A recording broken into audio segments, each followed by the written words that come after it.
ایک سوال ایک صاحب نے یہ کیا ہے کہ زنا جیسا برا گناہ اور برا عمل اگر کسی سے سرزد ہو گیا تو کیا گناہ سے توبہ کرنے سے معاف ہو جائے گا؟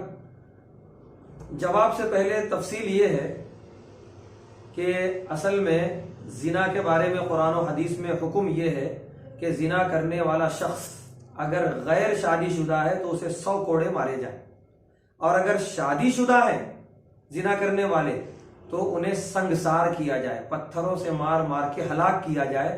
اصل دنیاوی سزا یہی ہے زانیوں کے بارے میں، اتنا بدترین گناہ ہے یہ۔ لیکن جہاں اسلامی حکومت نہیں ہے، جہاں یہ سزائیں نافذ کرنے پہ ہم قادر نہیں ہیں، تو وہاں کیا کر سکتے ہیں؟